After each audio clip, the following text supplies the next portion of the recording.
Iron Rattler at Six Flags Fiesta Texas is widely considered one of the best coasters or the best coasters in Texas.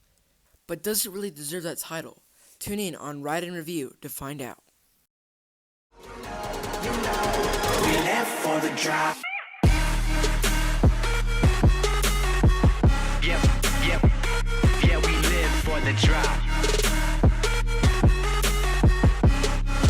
Yeah, we live for the drop.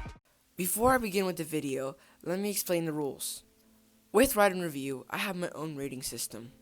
To begin, my rating system has 4 categories: theming, smoothness, thrill, and finally, dispatch.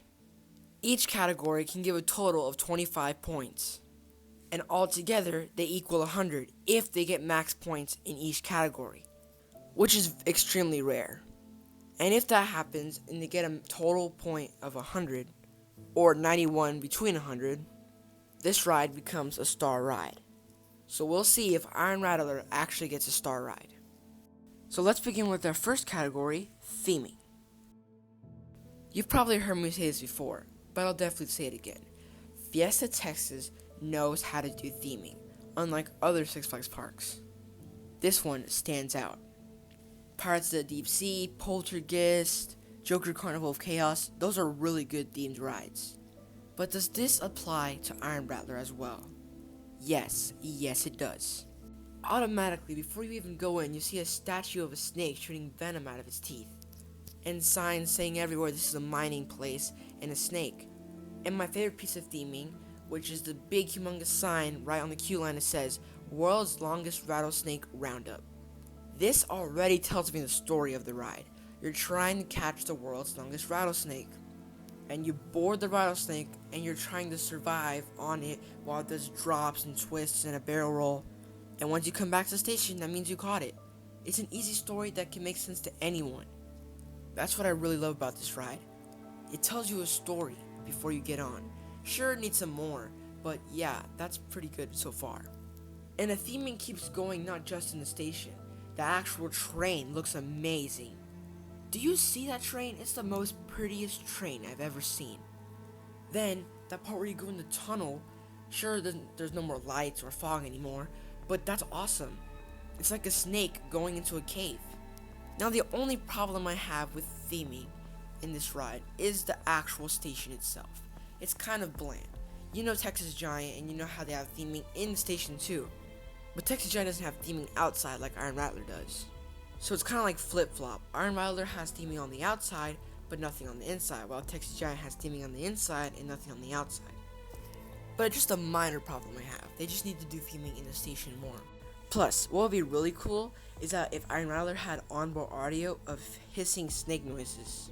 That would just add on to the experience and make it even better. But I think they have snake noises in the station. I don't remember though. I don't think so. But seriously, Six Flags, listen to my idea and put snake noises on the coaster. So what's my final score for the theming category? Out of 25, I give it a 22.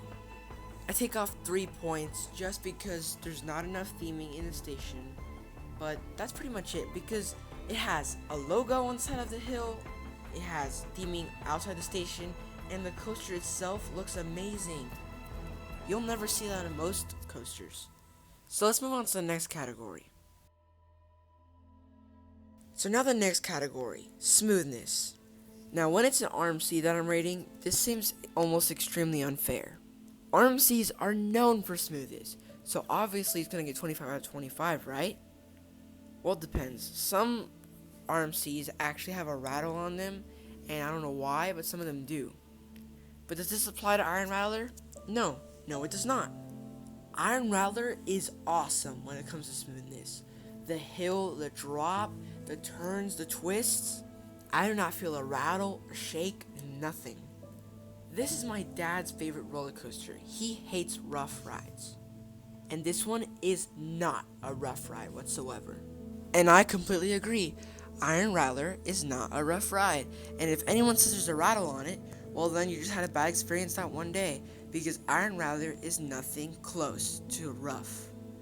So my final score for Iron Rattler in the smoothness category is a 25 out of 25. That's amazing. Like I said before, RMC in the smoothness category is almost 99% of the time a 25 out of 25. Sure, there's some rides that for some reason is rough, but this one is not one of them. So let's go to the next category. For the thrill category, Iron Rattler dominates. This coaster packs a punch. Diving off the quarry wall twice is amazing. The lift hill being on an actual hill making it taller is even cooler. Going through a cave in the quarry wall, even better. But here's the downside. You know that part where you dive off the quarry wall for the first time and go up onto the quarry wall and do these weird twists? Well, that part kind of bores me. Yes, it's kind of like a cool down, but it needs a little bit more. Instead of just twist and twist and twist before you dive off again in the wall, I think it would be a better idea just to add one more inversion, like another barrel roll, which would be awesome, or a stall. But because this is the second RMC build, I understand why there's not more inversions, but that's the only part that I have a problem with. So my final score in the thrill category is a 24. Minus 1 point for that small little boring moment when you're on the top of the quarry wall, but that drop right after makes up for it. So not bad. Let's move on to the next category. And now the final category, dispatch. Now here's the thing, Fiesta Texas is a good park, but their one problem is dispatch. They are very, very slow with dispatch, and the GP is even slower. Sure, some of the rides go pretty fast and speedy, but Iron Rattler, it's like half and half. Like some days it's pretty fast, and other days it's slow. And by slow, I mean slow. And with one train running, it's utter chaos. Most of the times, 9 times out of 10, I always use the flash pass to skip the line. Or I go to Iron Rattler in the morning when no one's there. So my final score in the dispatch category is a 15. Yes, that low, because they need to start getting better at dispatches. But other than that, this ride's pretty solid.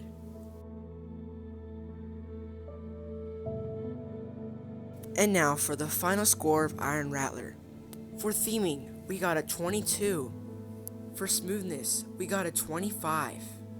For thrill, we got a 24. And for dispatch, we got a 15. So what do all these scores add up? The final score is 86. And on my thrill chart, points 81 to 90 equals a memorable ride. It was close to a star ride, but it's not there yet, which I agree. But it really is memorable, and I definitely recommend riding this ride. So what do you think of my review? Was I accurate or way off? Comment down below. Thank you for watching. This is JB Thrills signing out.